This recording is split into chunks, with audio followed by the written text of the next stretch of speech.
Jai Hind. And good afternoon, everyone. And thank you so much for having me over here. Thank you, sir.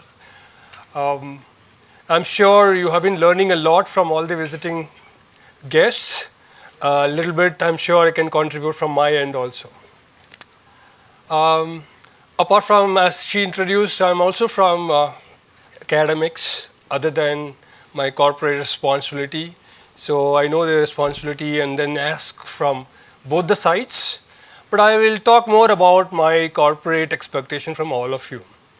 You're all the future leaders, and I'm sure as you join the workforce, there will be certain expectations which we will have. Yeah, and if you know that, even if now itself, probably it will help you settle down quickly in your early career. Yeah, or probably to get an entry also. I wish I knew this answer before. When I was studying, nobody spoke to us like this. We never had interactions when we were studying from industry folks. So I'm sure you will take home a lot of good messages. So today we will talk about, as you transition from your college life to corporate life in future, what are the little secrets which you should be knowing? Yeah, it won't be a lecture, it won't be a theory, it will be real practical. So probably you can take a little bit notes, just 5 to 6 take homes, which will probably really help you in cracking your career. Shall we? Yes, sir. Okay, so we will, as I promised, we will talk about the career success. And the one thing which is really changing around us, the impact of artificial intelligence in our work. That's my special area of interest. So I'll give you a little bit of hint about how to work around AI in future. And the subject which I teach, which is of my personal interest, is about ethics, discipline, and governance. And I'm totally astonished to see the way how disciplined the students are here, how it's very well organized. I've never seen it in any other institute. I'm sure it is already imbibed in you. But to take that forward, how can you further shape it to enter into your career, the disciplinary question? We will talk a little bit about it. And I'm sure the previous lecture was all about learning. I will not go deep in that, but I'll touch upon how lifelong learning is going to be very helpful in shaping your career. So that's what we'll cover today. Before that, I'll ask a couple of questions. Okay, the first question is that how many of you have used some amount of or any form of Gen AI tool like ChatGPT, Gemini in the past 1 week? Oh wow, good. Lot of AI users here. How many of you have not used it in the past 1 week? I think I have to ask the wrong question. Everyone? Yes, sir. Good. Okay, so there are some rules which we have at work if you want to work with the AI. I'm sure you have it here too, but the rules are evolving. But I'll tell you what is the rule for today as of now, but it will keep evolving. Okay, a little bit I'll talk about it. How many of you sitting here want to become CEOs someday? Good. Fantastic. So I'll tell you what takes you to CEO. Probably there are 2-3 qualities. What if you acquire, what you consciously work on today will make you CEO. So we will cover that up.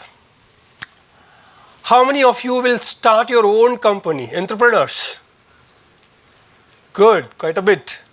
Good. Again, in this talk, you will hear some qualities which entrepreneurs, future entrepreneurs would need.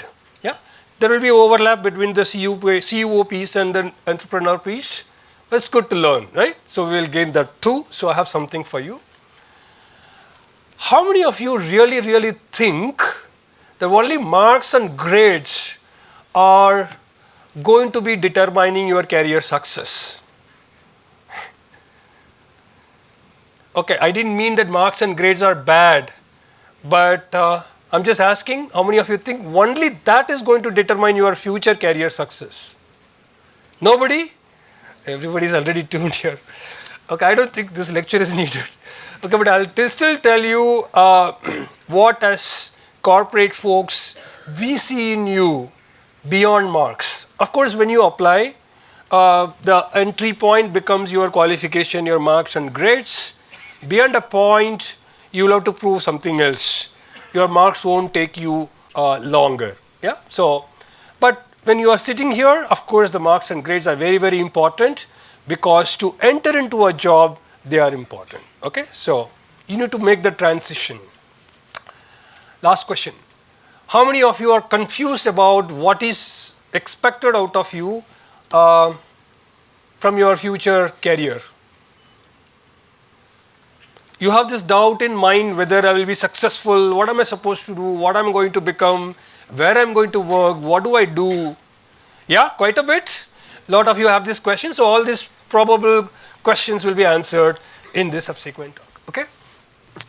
So friends, one thing which is very, very clear is that world is changing. World is changing at a very, very fast pace as compared to our forefathers or fathers, and our world in front of us is changing a lot.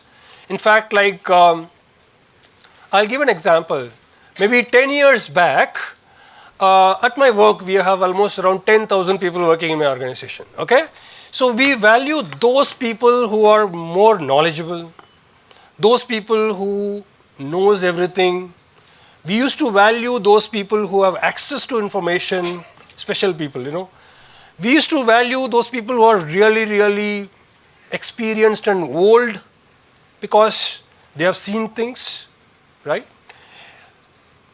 And today, those formulas are not working. Those who knows everything are not the famous people today. Those who have access to information are not the famous people today. I'm talking about in my company, real life. Yeah, those elderly people or the old people with lot of experience in the company, 30 years, 40 years. It's not that like because of the year they are getting importance, but because of something else. What is that something else? The same information today which is available to all these senior people, most valued people of the past, is also available to interns today. Somebody is joining a company, everything is available. Access of information is also available, and knowledge is there in your palm, right, in your Gen AI tool. I have a question, example in my work. Earlier, I used to kind of hunt for answers based on my experience, based on my past mistakes and learning. I probably decide a path. Today, you give that question to Gen AI, it will give you answers. Therefore, having access to information or having knowledge is not enough today. The break point or the break-even point here is the judgment on which answer is right, which will work better for me, which will work best for the organization, which is good for the people, which is good for the problem in hand. So example, ChatGPT is giving you 5 options. Which of these options is going to probably be less damaging and more impactful? That judgment is what will make a person more valuable in the organization. Are you getting me? So the answer is not knowledge which will make you different or become better or give you promotion. It is better judgmental quality as you gain will make you better and give you promotions in life. Yeah? For example, if there are 5 interns and I have only one promotion opportunity, I can take only one person, permanent employee. Whom will I choose, do you think? The person who is doing well? What do you mean by doing well? The person who is able to apply his mind. Everybody is using ChatGPT, but somebody who is using beyond ChatGPT, of course using it and using it intelligently so that his decision or her decisions are better than the other folks. I pick up that person and I give the confirmation to him or her. That's how it works. So please understand this. So judgment. The second thing is when we hire people from the colleges, freshers, what is that? Why do we take you for? What do we take you for? Why do we take you for? It's not for you're a hardworking person. You work like left, right and center for 7 hours, 9 hours, 10 hours a day. Not for that. Not for your marks. Not for your degree alone.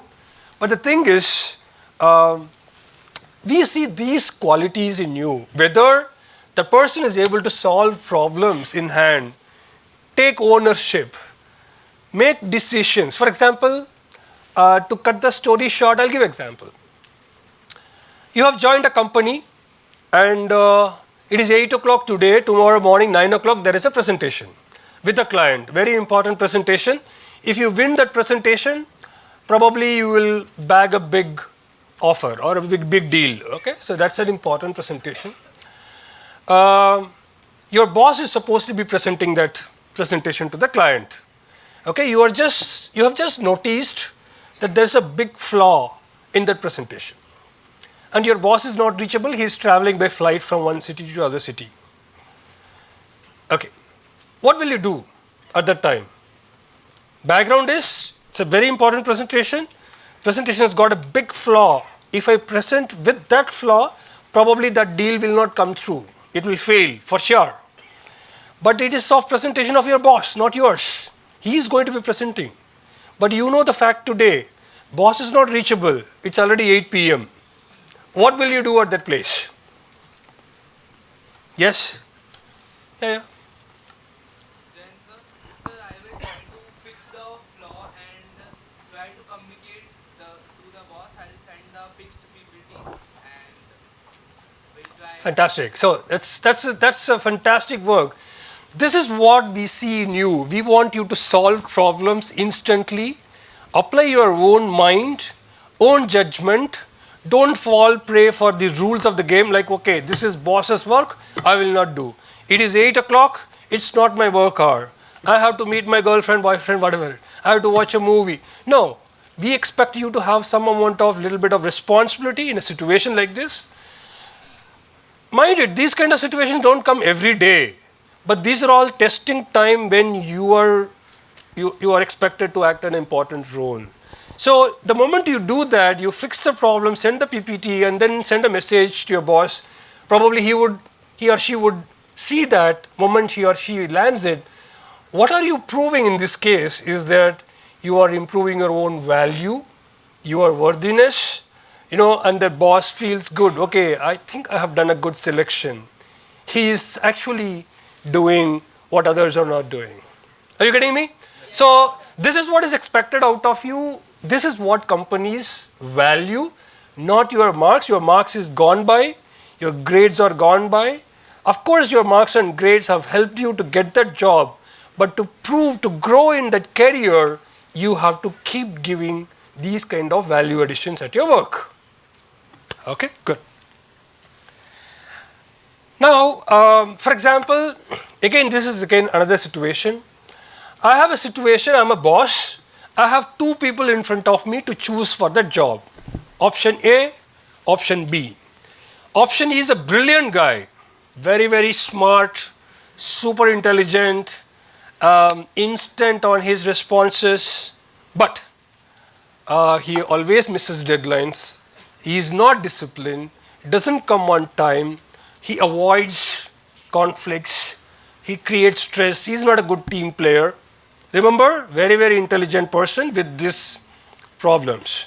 On the other hand, I'm a normal guy, but the thing is, let's say a girl. So a normal girl, but the thing is she's very accountable. She may not be brightest of the lot, but she's committed, she communicates immediately like how the person said, she responds to situations, she acts on her foot, and then she delivers consistently on time, discipline, etc. If I were a boss, whom will I select? Option A or option B? Absolutely, no brainer. So, what matters at workplace is not that pure, short, intelligence, smartness, but a person who stands on his own and then contributes discipline and then shows up when he is needed or she is needed. So this will really, really differentiate as you join a career, even if you're doing an internship, even if you're doing a project during summer, the small difference what you are exhibiting will get noticed and then probably it will work a lot in your benefit. Are you getting me?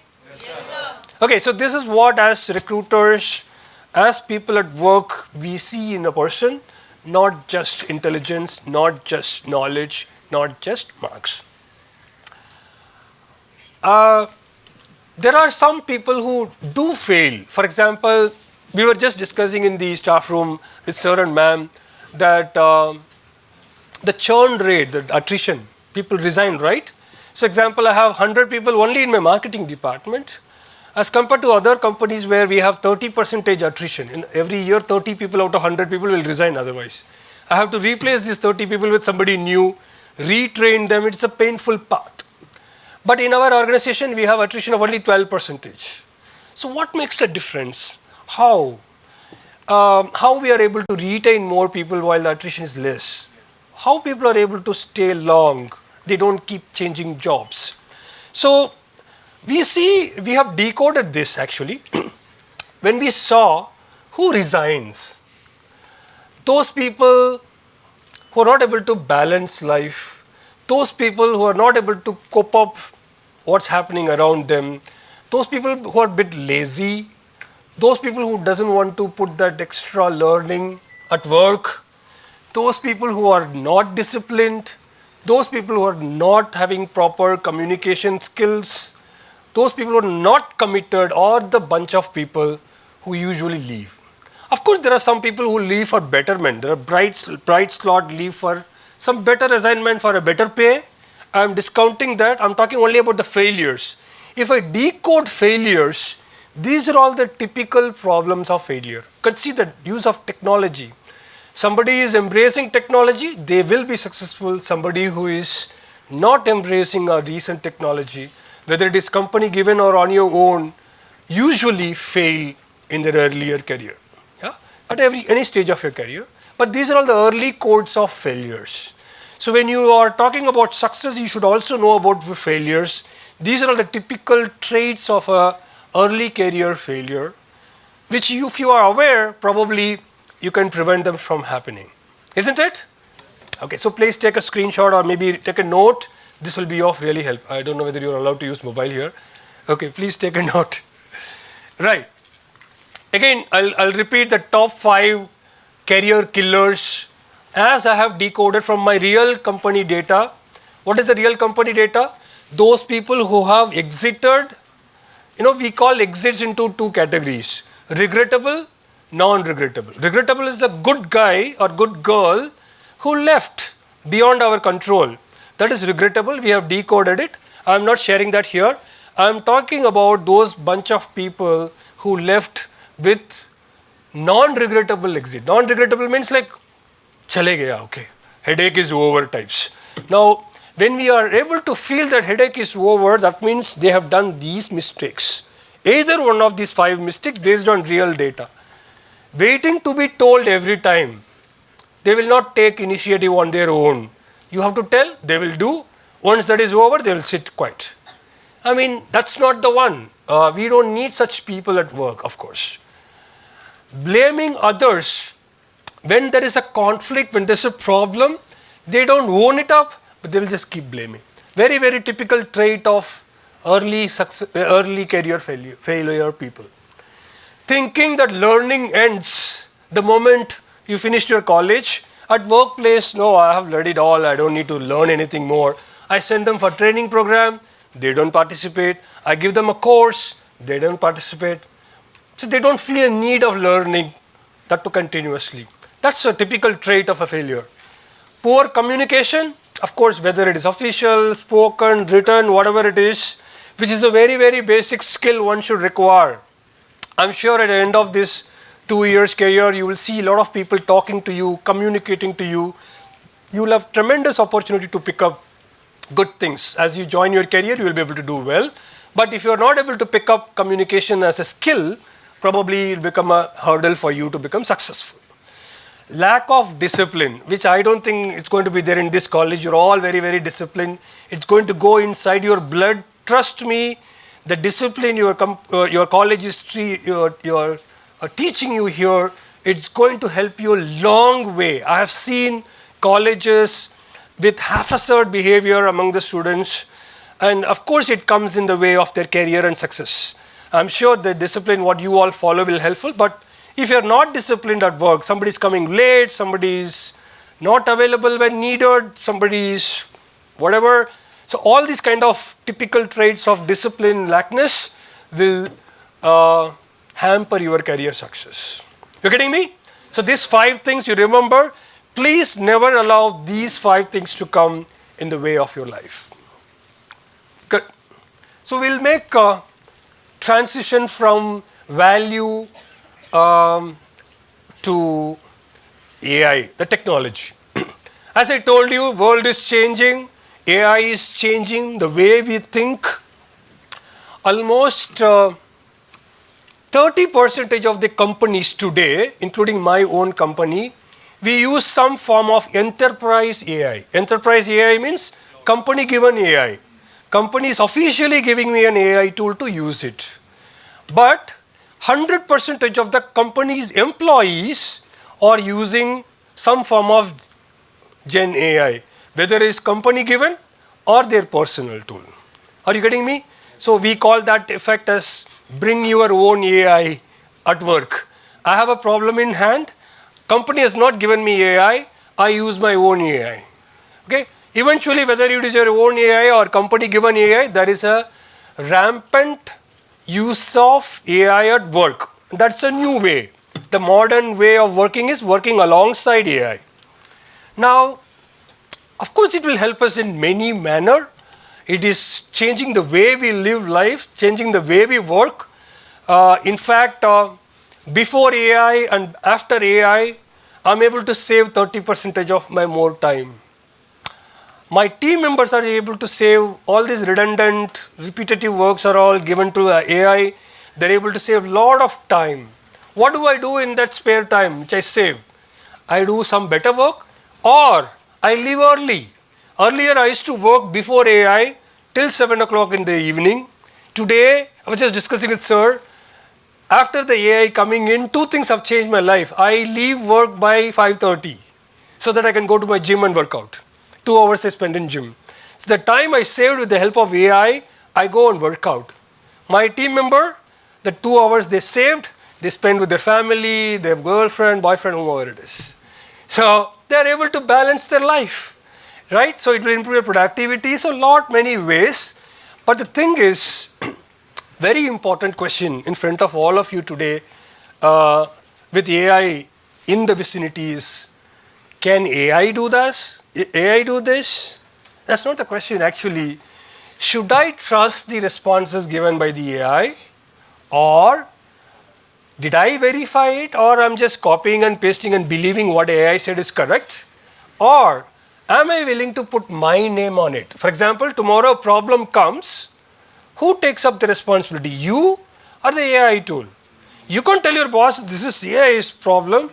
It has given me this wrong thing, the damage has happened because of AI. Sorry, I am not the person to be blamed. Can you say that? No, sir. No. So when it comes to responsibility, taking accountability, it is always you come first. So if you are going to take up the responsibility, you can't blindly believe what AI says. Because see, I'm not telling the AI is bad, it's very good. But the thing is, whether you are given the right context, whether you're given the right content, right prompt, it will decide whether you are given the right response or not. Usually it gives a response which is beautiful looking, flawless, and unimaginable. It looks perfect. But the thing is, if you spend that 2 minutes time in reading the response, you will come to know the flaws. How many of you are reading the flaws? How many of you are noticing the such flaws? You all have noticed? Only one person is noticing. We call it as hallucination, whatever it is. I don't blame AI for that. We have to blame ourselves. If you give a wrong prompt, it will give wrong response. It's like that. So therefore, the new age quality is not only kind of transferring your responsibility to AI, but work alongside AI. AI is a co-pilot. It's always a person sitting next to you. When I was a child, I used to go to church. So my priest used to say, always believe that your guardian angel is standing next to you, watching you, supporting you, standing by you in doing whatever you are. Imagine you are not alone in any situation. Somebody is there next to you. I believed it that time. Now I don't believe. Now I believe that at least AI is there when I'm needed. When I'm not alone. Wherever I go, whenever there is a problem, I can always work alongside AI as a co-pilot in my thinking, as a co-pilot in my workflows, a co-pilot in my work. So it's really, in fact, like last week, I went to Sikkim with my family.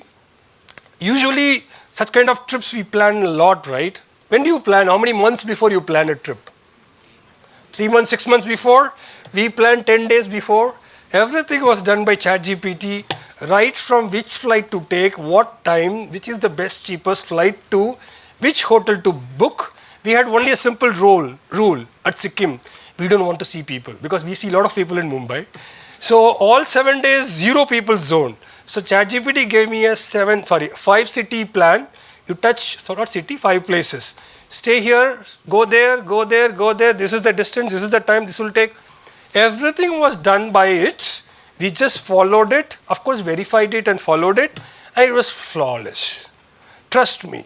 And we were able to save a lot of time. We booked Airbnbs like paradise on the earth.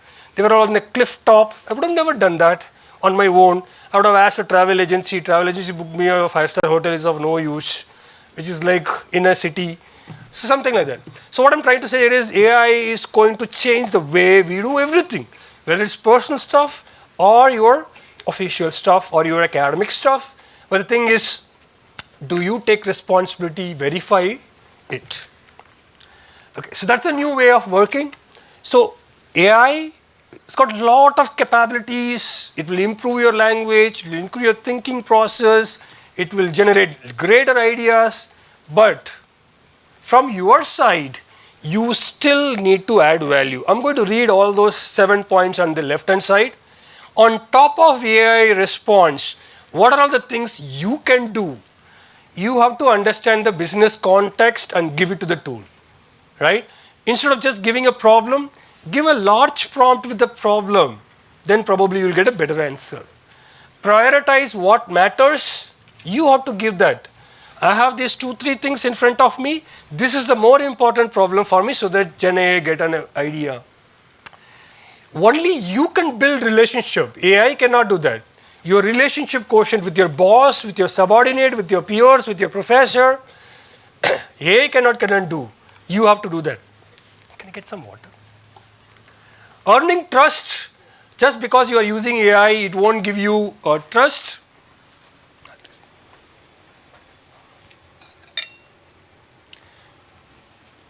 So, it is you who are going to win the trust of people. A trusted employee's response will be much valued. Influencing people, it is not AI's job. Making trade-offs, which is better in lieu of what, it's your problem. Taking accountability or your problem. So, in the world of AI, while you can do all this stuff, these all things what you see on the left-hand side, right hand side, cannot be done by AI, but you only have to do. Whether you get an AI pilot, you get a robo, whatever it is, doesn't matter. These stuff, only you can do that. Okay.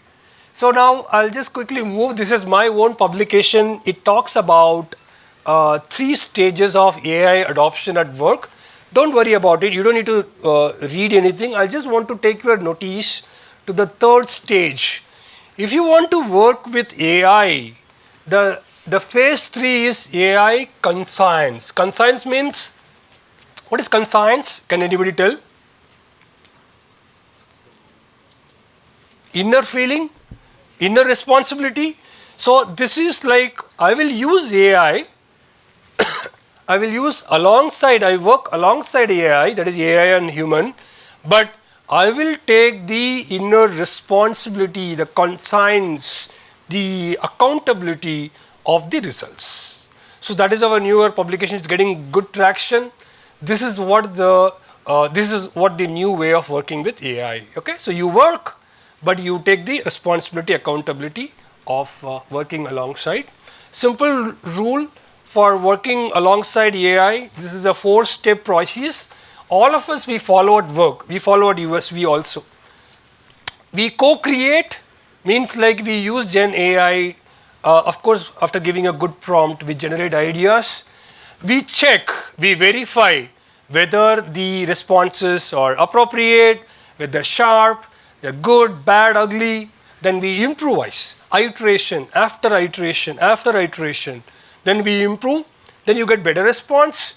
Then we customize, we add our own thing. I don't think this is missing. This example you can give. That case study you can give. You can give what your boss is telling. You can think what you are thinking. So that way you can further customize it, and then eventually you will get a response. Once you get the response and you use that response, you disclose it in the document, and also you stand up and own whenever there is a problem. Example, your professor is giving an assignment, you have used AI technology. You should not feel shy in telling that you have used AI to some extent. But if it is just a copy paste, for example, professor is giving an assignment, 4 of you are working on it, 3 of you have used just copy paste, third person has done iteration, improvement, giving his own feedback, given his first work first, asked AI to improve and things like that. Do you think professor will be able to find that work from the other 3 works? Of course, professors can answer. They can really find out which is the purely copy paste from AI. I don't know whether you're allowed to use here, but in colleges they use. Probably if you're not using at work, if you're using only AI, another person is using his own judgment and improvising and giving a better version, I'll be able to clearly find out. I'll give an example. I'm in marketing, my visualizers, we can say that art studio, people who are creating the artworks, they are reporting to me. Though I'm not a professionally correct person, but they just report to me because I'm the head of business here. We are from pharma company, so we can't afford to make any mistakes in whatever we do because it is the life of patient which is involved. We launched a new medicine which works in the liver. Okay, it works in the fatty liver. Liver becomes fatty, you take the medicine, fat quotient comes down. I asked the training department to make a video. He went to visualizer. Visualizer learnt a new AI tool. In Google, there is a tool called VIDZ, V-I-D-Z, okay? So what you have to do is, you don't need to be a great graphic designer. All you have to do is just give a prompt. Type a prompt, give a paragraph, you will get a beautiful video coming on your way. You don't need anything else. So of course he was so excited about that, and he gave Google VIDZ a beautiful prompt. Whatever he understood he gave. It made a beautiful video which tells that, okay, he's taking medicine, it goes to the liver, liver looks very fatty, then all fat vanishes, and then that's the way to show that how the drug works. But the thing is, that training person, the learning development person who developed the video with his help, both of them came and showed the video to me. I asked them, like, did you even check the video? Because it looks perfect. You take the drug, fat melts, liver becomes normal. But the thing is, that's not how it works. But because in medicine, things work very differently. For illustrative purpose, for a layman, you can show that video, but I can't show that video to a doctor because it's untechnical, it is wrong, it is technically incorrect, though it looks flawless. To teach a villager, I can use that. I cannot show that video to a doctor with whom we are promoting, for which it was made. So therefore, I have told them, like, did you even verify it? Yeah. So again, you will have to be transparent, accountable, own that responsibility. Then I told them how to do that differently. Then they made a technically correct video, it survived. So again, it's a learning process for all of us. I should have told them what to do, what not to do, and they are also learning by mistake. But you all will learn that, okay? So therefore, AI will come in your way of life. You will have to therefore own up the responsibility by using this 4-step framework. Okay, I'll just give 3 case scenarios. I want your response. Let's talk about scenario number 1. Scenario 1 is your,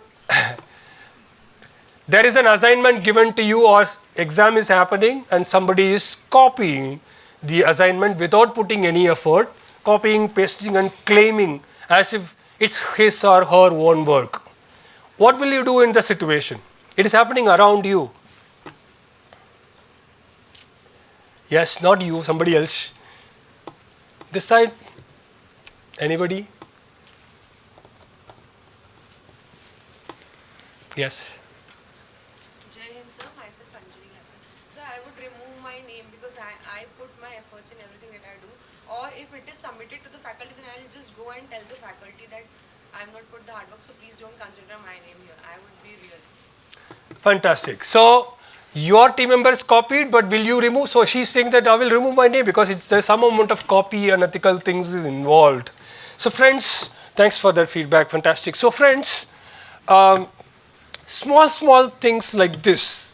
Probably if you ignore this, chalta hai, nobody will come to know. I'll do it today, tomorrow I will not do that. That is how habits form. This little bit of habits come a long way in your career. And we see such people who are making these mistakes. People who are coming late to the classes, people who are not putting appropriate efforts in assignments, people who are copying exams. These are all the people, they create these habits.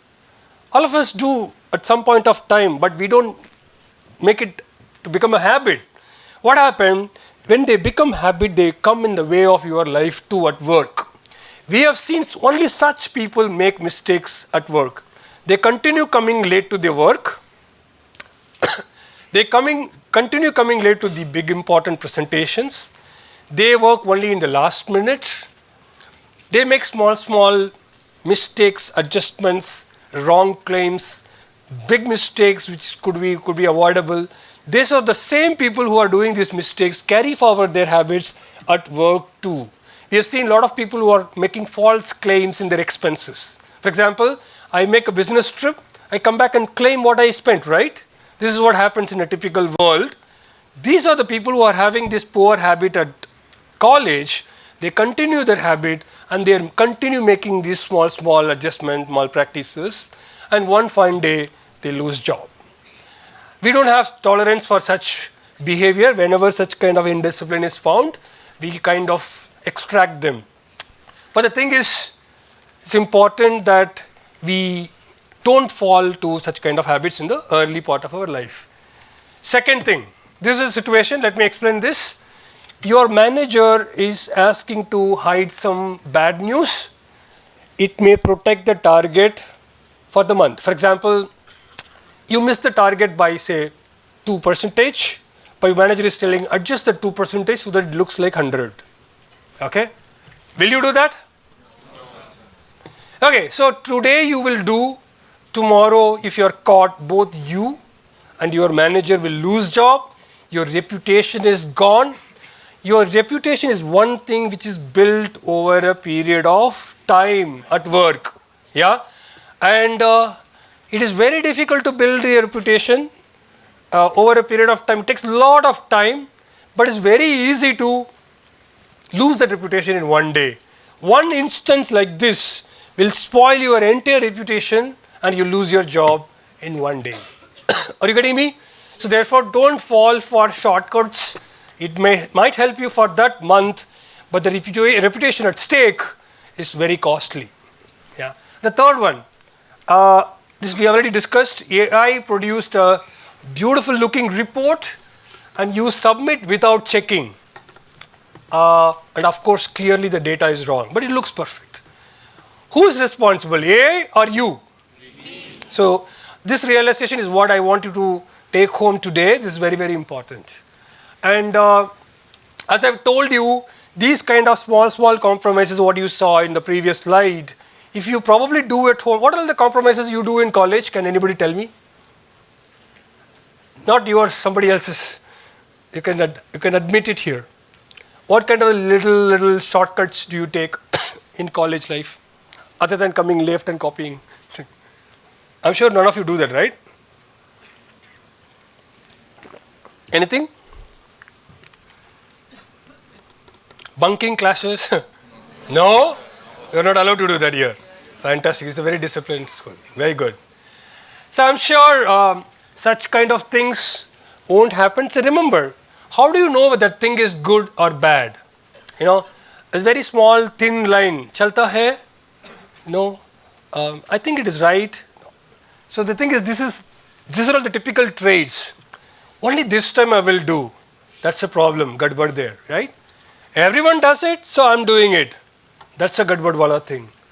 Nobody will notice, so that I can do that. Again, that's a typical trait that you are not going towards the right direction. I was under the pressure, there's so much of stress, there was no time, therefore I do it only this time. Typically a shortcut. It's only a small mistake chalta hai. So these are the typical traits of slowly you are forming a habit. A not so good habit. It's not going to be very, very helpful in building your career. It's very, very dangerous. So we call that as managerial ethics. I'll not take this slide. I'll give an example rather than this. If you do this small compromise, chalta hai, I'll do it only for this time.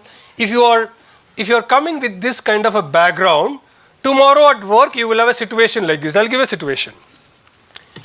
You are working in the purchase department and you are the person who is taking decisions on this vendor or that vendor, right? Tomorrow is the big day. You are going to open a tender. You are going to decide between party A and party B. Party A, very well reputed, costly, superb quality, it works very well, whatever may be the product or ingredient. Party B, new company, very aggressive, very rich, product is not that very great, we don't know, no proven track, cheap, okay?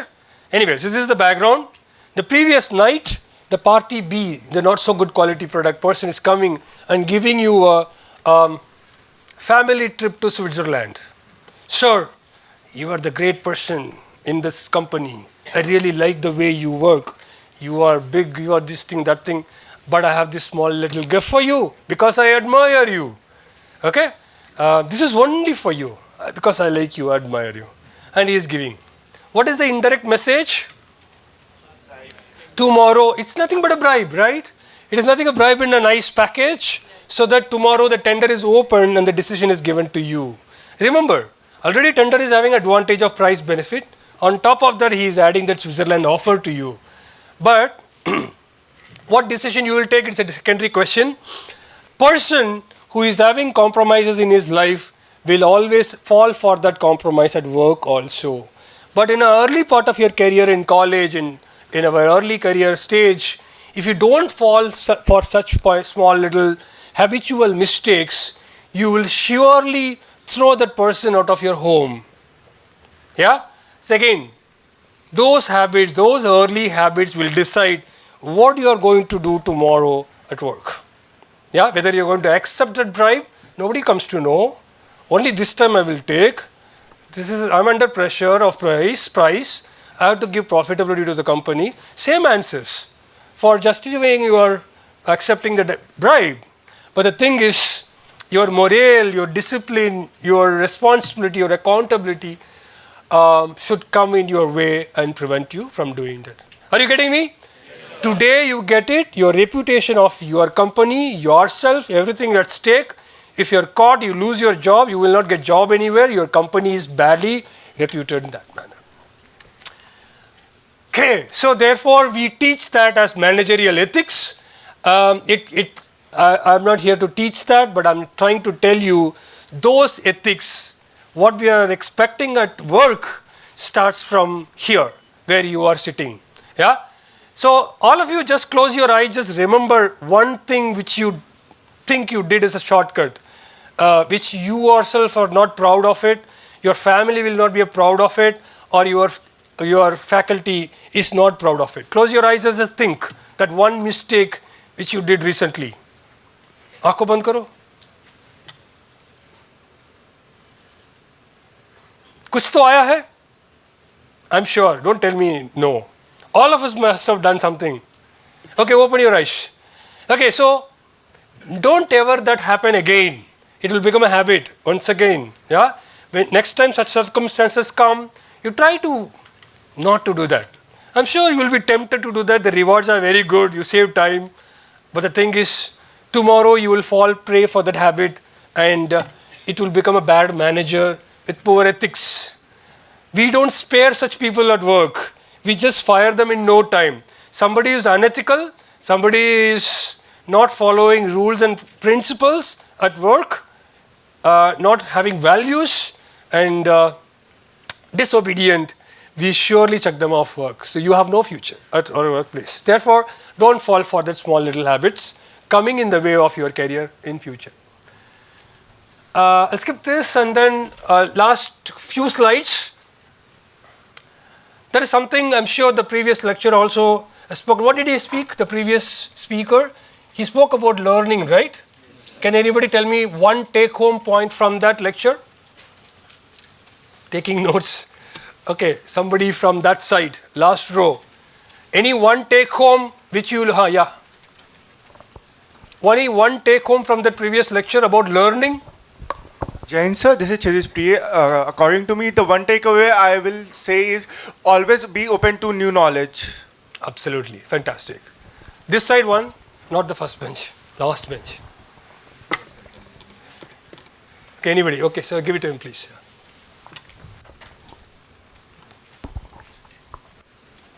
The only learning I got to know, one of many is a learned mind will evaluate more than the minds who, sorry, a learned mind would evaluate more than a normal mind. Absolutely. And the second one is, if your service package is nice, the people are willing to pay the price for that. Sure. Good. So, yeah, ma'am. That's the last question, last response. I'll move to my, yeah. Jain sir, my name is Karishma. So learning I got that you are your only competitor, because if you are disciplined, if you are very much determined for your thoughts, for your efforts, so you don't need to get fear of the herd that are around you. Very well said, yeah. Good, good, good learning. So I'm sure all of you take home these points. Okay, I'll continue. So what we are trying to say here is, again, I'm just adding to what he has told, that what you learn today is relevant for tomorrow, today and tomorrow, but as you join the career, you will have to continue learning whatever which is needed for your life. Yeah. So, for example, you learn a AI tool today. What is the life of the learning? 1 month, everything changes. Gen AI, so example, ChatGPT. What is the current model now? ChatGPT 4, 5, 6. What is that? 5. So within 1 month, ChatGPT 6 will come. Then you have to learn that. So therefore, the life is very, very short. Therefore, continuously, whether it is a AI tool, whatever it is, you have to continue learning. We all do that, right? In your mobile phone. How many of your iPhone latest version kya hai abhi? 17. So when you move from 16 to 17, do you complain about learning? Of course you don't complain about learning. It is the way of your life, upgradation. So technologically, I'm sure a lot of you are learning SAP, ERPs here. Do you think the ERP softwares are going to remain same, constant? No versions will come? Will come, right? So as and when it comes, if you show the agility to learn and learn faster than others, you will become a star in your ERP journey. You getting me? But if you are redundant, oh no, I don't want to change, keep on changing, I will continue using the old version of SAP only. Do you think we'll be able to survive? Of course no. So therefore, continue learning, not that book, but the thing is work related, padhai, yeah? Industry, therefore we understand that we will send you for training programs, needful training program, upskilling, reskilling programs, what is needed for you. We will do our part, but you have to do your part too. Yeah. So these are all the few ways, therefore, to upskill. Not only when you are at work, but even now. Yeah. So reading widely will obviously help, which always we do. You have to master the art of using AI. Yeah. How many of you can proudly say that, like, okay, I'm super good with AI. I know how to get job out of it. One person here. Good. 2, 3. That's confidence, boys. Very good. This girls. Anyone who can proudly say that, like, I know how it works, I know how to remove the work out of it. Okay, anyway, so I'm sure there's a scope for you too. How will you master AI? By using it, right?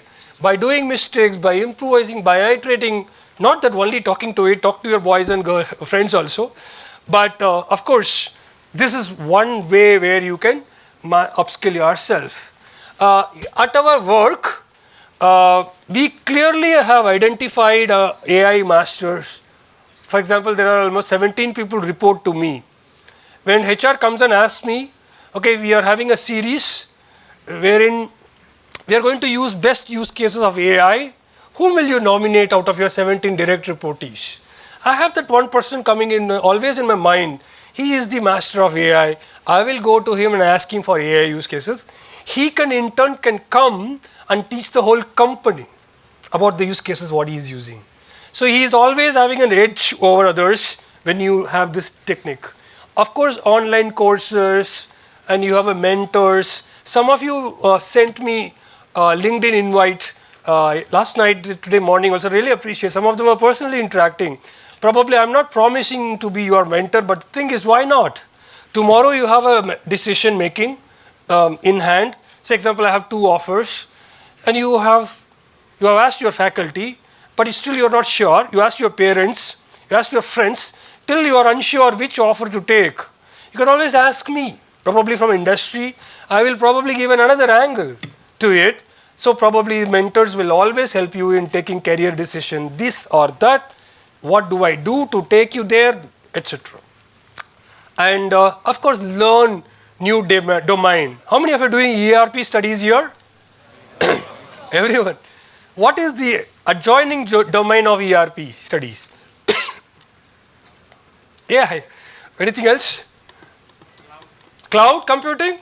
Fantastic. Anything else? Now, whether your company, whether your college gives that or not, probably if you are taking the cloud computing interest on your own, and if you learn at your own interest at home, just half an hour, 10 minutes, 15 minutes per day, you are going to have an edge over your co-students at the campus interview. Person is coming for ERP, you can always say that, sir, I have the certification in cloud computing, and I can do this stuff, and this is what I've done. If you show that, you're going to prove an edge over your counterpart in the campus interview selection too. And it is going to help you at work too. Probably people who gets promotion, people who widen their role. For example, I started in sales, I added marketing, then I added learning and development. Now I'm handling business, I'm handling corporate strategy. Not telling that I'm doing it, but those people who grew in their career have always widened their domain. Not that like a horse, okay, I'll go like this only. Okay, so therefore, these are all the important traits. Last 2 slides, I'm just decoding what probably, I consider myself as a successful person in the industry. These are all the 7 things which have helped me. I'm not telling this may help you, but this is real life truth. Yeah. For example, never stop learning. A continuous learn. All of you have said that. Read more than others. My rule is very simple. I always want to read more than my boss. My boss is unfortunately is my company's owner, chairperson, and she owns a library. I don't have anything, but still I make a point to read more than her. That's the only way you can stay on edge. Otherwise, she will always be better than you, and you will always be a reportee to her. Build relationships. Network. I'm meeting Jatinder sir after 13, 15 years. So this networking really helps. It's going to help each other. I'm going to take some of you as my intern and my management trainee too. That's how I'm going to give it back to him. He called me for this talk so that I can share my thoughts. Relationships work. They do help in long run. Protect credibility. If you have to grow, you have to prove you're credible. No shortcuts. People, if they come to know you're doing shortcuts, you are tagged, you're gone. Okay, you can never build a career which is successful. Use technology early before others. Like example, your ERP folks learning about cloud computing. In my case, I joined my PhD 4.5 years back. I was the first PhD student to work alongside AI. It gave me edge. Then later on, they called me for a lecture, how to use AI in designing research question, how to use AI in doing research methodology. I only gave lecture to my own classmates. Why? Because I picked up a technology early in use. That's it. And take responsibility, take ownership whenever there is a problem, whenever there is an issue, stand up and then support. And then this is also reinvent yourself. In my case, I reinvented, Madam read that, so I reinvented myself by balancing my life. It's not only work which you are living for. Okay, you live for yourself, you live for your family, and then inculcate a habit, inculcate a nice hobby, and then probably that will help you really balance. In my case, I do cycling, I do dancing, gymming, a lot of things. I do painting too. Not boasting, but what I'm trying to tell you here is don't fall prey for your busy schedule. Please try to inculcate a good hobby or a good lifestyle which will probably make you happier in the coming days. It will come in your way. Yeah. Last slide. This I want you to take home. So tomorrow somebody is coming and telling what did you learn from the previous lecture. Probably this could be the one. The one habit which I will stop. I have given some example, but all of you have to write your own example. Let me see. You have to decide today. The one habit which I will stop could be late submissions, excuses, coming late, careless copy paste, poor preparation, not replying, not responding, not responsive, owning responsibility, blind use of AI. These are all examples. Now all of you, please think. Remember, you closed your eyes and thought something, right? Please write that down. This is that one bad habit today I'll consciously work on so that I don't fall prey for it. Why? Remember, why did I tell you? This one habit will come in the way of your work tomorrow. The same habit will be getting reflected at your work also tomorrow. So therefore, it should not affect your future. So therefore, you decide today. All of you have written down? One? You don't need to read that out, it's okay. But it will be a little kept secret between you and your notes, but do that diligently. The second thing, we learned about learning. Previous speaker also spoke. To be successful in your future career, in your first job. Example, these are all the few skills which you can probably pick up and develop. Not everything in one go. Pick up one which comes to you. You're an extrovert guy, probably pick up a communication, presentation. You're an introvert guy, creativity, creative thinking, designing. I'm just saying, whatever. Example, communication, excellent, data, processing, BI, dashboards, public speaking, prompting of AI, mastering AI, business reading, presentation. There are a few examples. You all decide what actually kind of gives you motivation. What makes you happy? What makes you feel yourself? You decide that one skill and then probably build that skill over a period of time, apart from what you gain in here. Yeah? All of you write down one skill? Yes, sir. Example, this we can share. This is not a secret, right? AI prompting, business reading. Not only from here, it could be anything. But of course, you can take something from here. Yeah. Somebody? Communication, very good. So all said and done, communication, very important. See, I studied in Tamil Nadu, in Tamil medium. I could never speak English. I could never open my mouth. Hindi is out of question.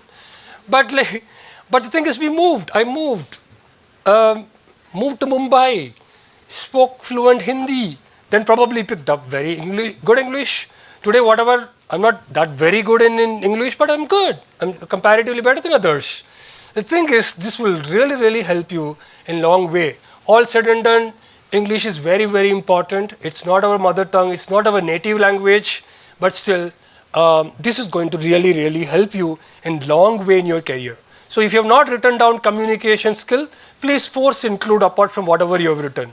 My communication skills, especially English, is very good. See, Marathi is a great language. I understand all our mother tongues are very good. We have respect for them. But at office, the operational language which will make you differ from others is going to be English. Yeah. At our workplace, 95% of the time we use only English because we don't have people from one state. We have people coming from all states, all arena, all culture, every culture, different background, different color, men, women, no differentiation in college, at workplace anymore. Probably 50 years back in the same company, we had only Maharashtrians working. Today, the company changed the rule. We go by merit. Of course, everybody will come. All are welcome. Everybody will be there. So therefore, we need one common language, that's English. So please make a point that you read, develop that communication skill in English. Is that clear? Yes, sir. The last, the one value I protect, usually we pick up from our parents. We see, we watch them. We pick up from our professors. We see, we watch them, we see them doing it, and then we pick up. Honesty, discipline, we spoke a lot about it in this college, you have a lot. Respect, accountability, fairness, and courage. These are all the values which will really, really, really help you in long way in your career. That clear? Yes, so with that note, I conclude.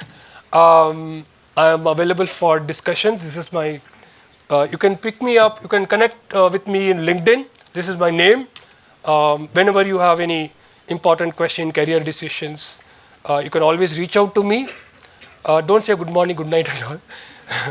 But the thing is, yeah, give problems so that we all can crack solution alongside your faculty members. If you have any questions, you can ask now. The floor is open for a few minutes. Yes, somebody give mic here.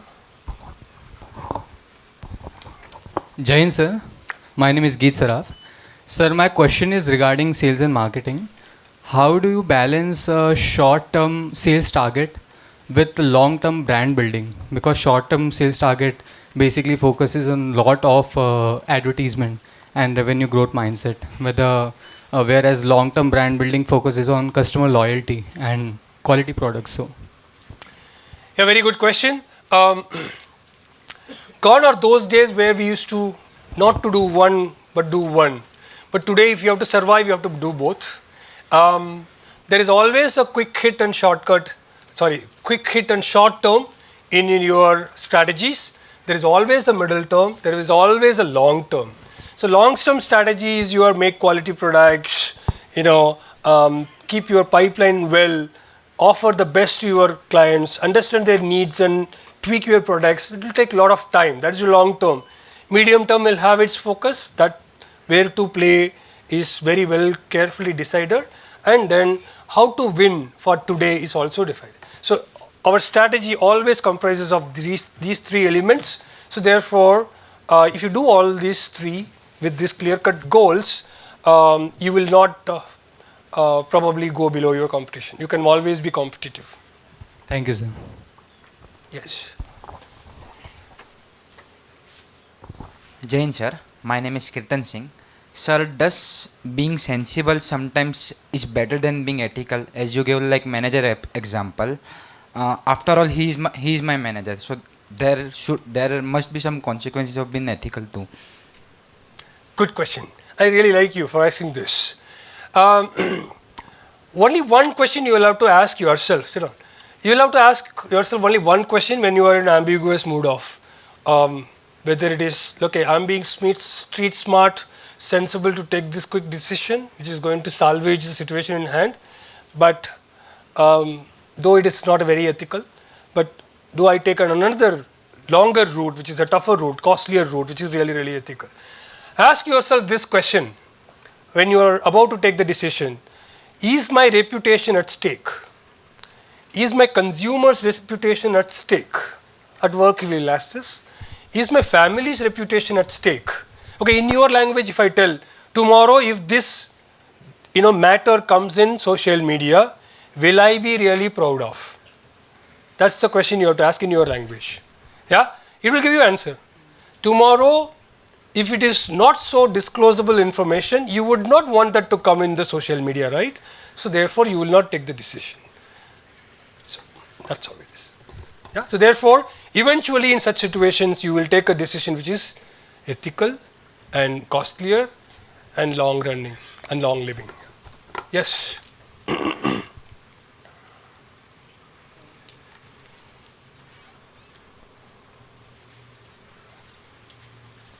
Sorry, I'm taking you beyond 1:30 to 3 more questions.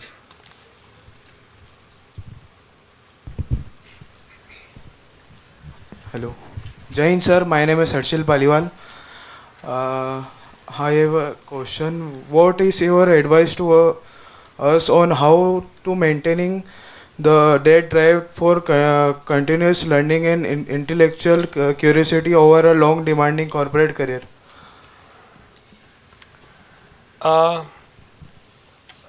If I understand that question, then you want to ask how you keep that tempo on, right? How do you continue learning to be successful? Yes, sir. Okay, that's what I understood. See, again, necessity and differentiation will really take you there. So, for example, you will be forced in a situation that you have to learn certain things which is very basic to prove yourself in that particular job. For example, ERP versions I was talking about.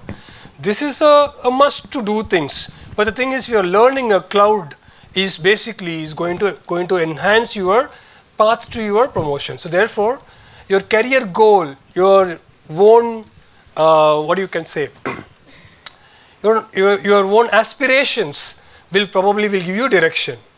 Now the thing is, all the learning organization will have you can sit down. All the learning organizations usually have learning and development as a department under HR. Okay, so there are two things they will take care of. They will take care of one universal learning need for you. If you have to perform in your role, they will continue giving you a learning journey. So you will get a good hint there. Second very important hint is your performance review.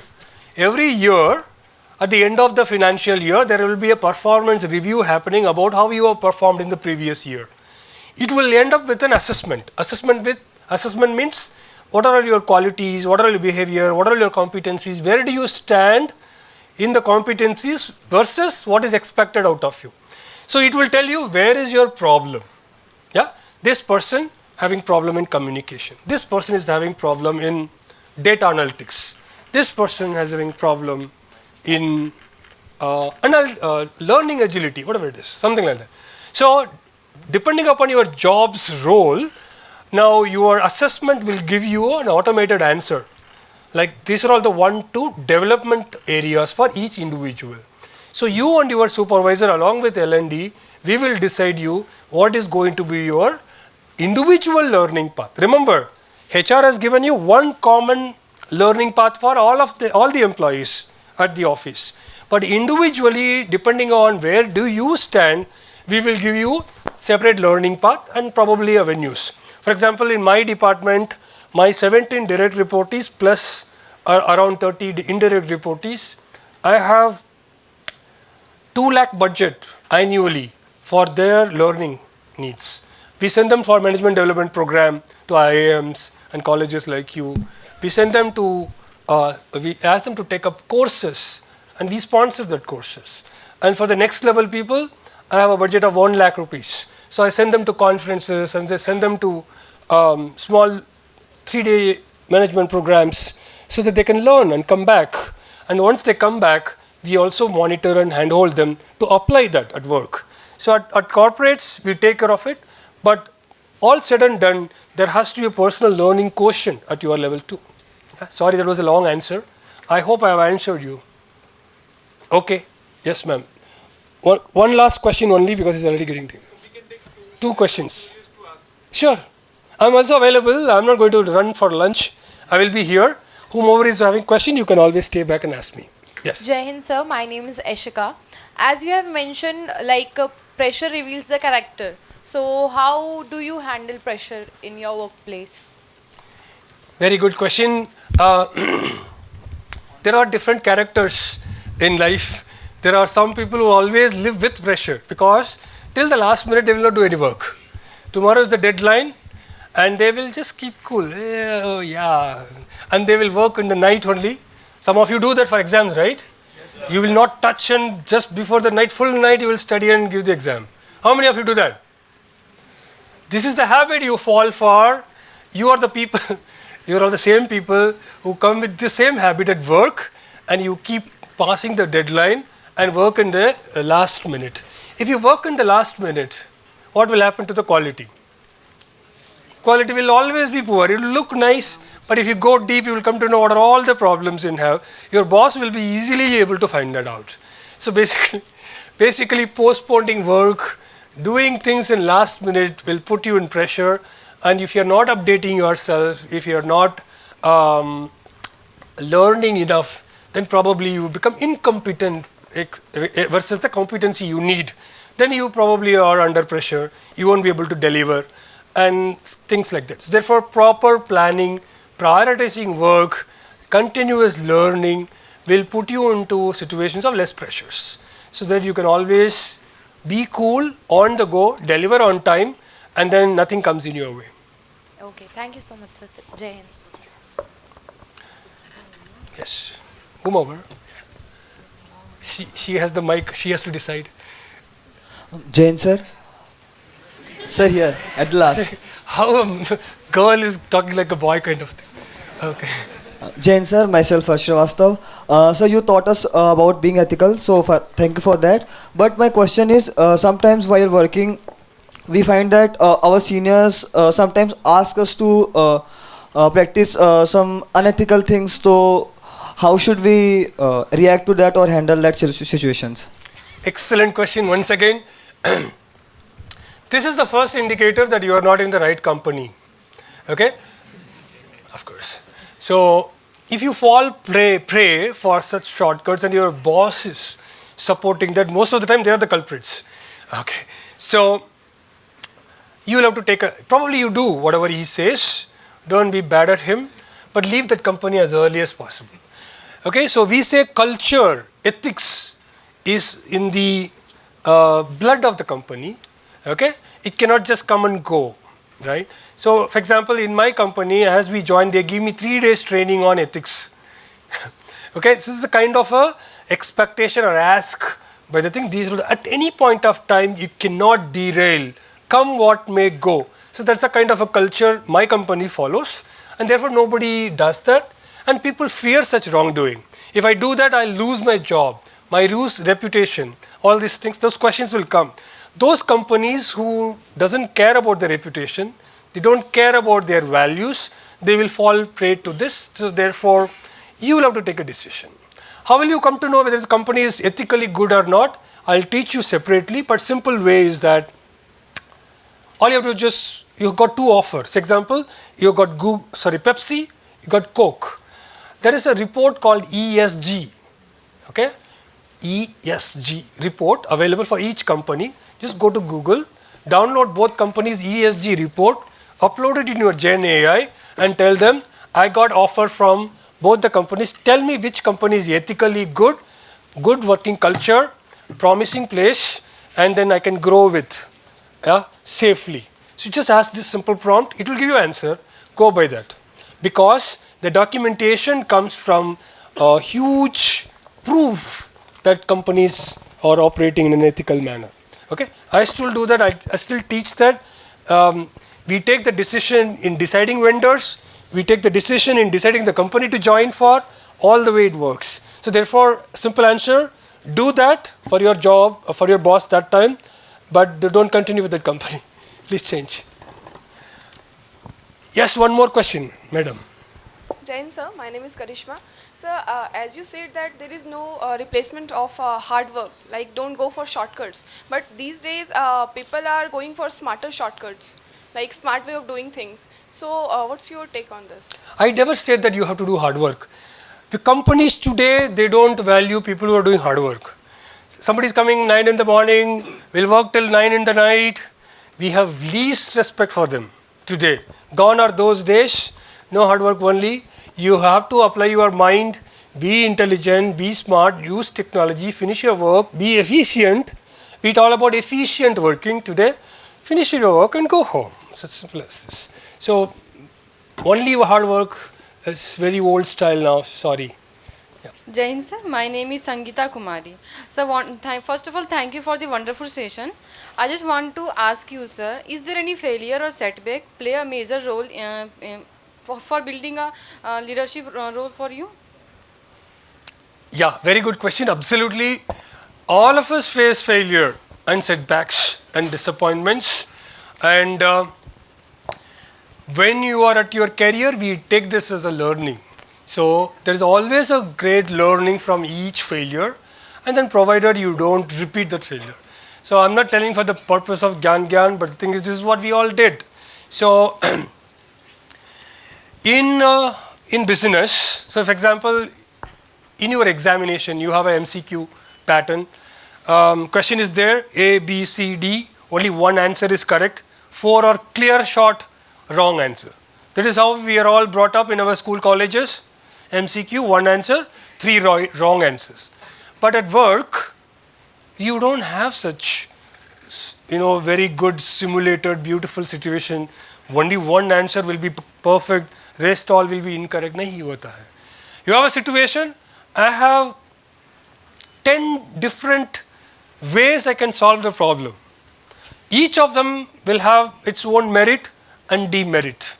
They will be slightly different, this will be slightly sharper, this will be slightly costlier, this will be more impactful, this is long term, this is short term.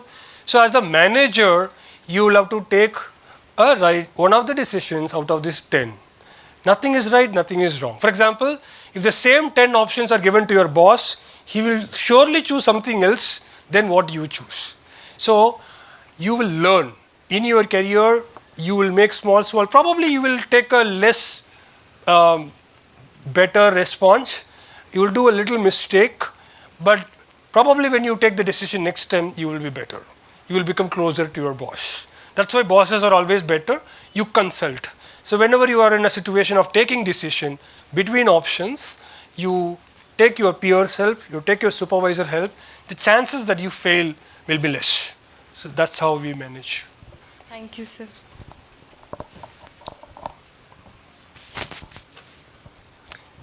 Thank you so much. You were all such a wonderful audience. I really enjoyed this session. I really thank everyone for being here.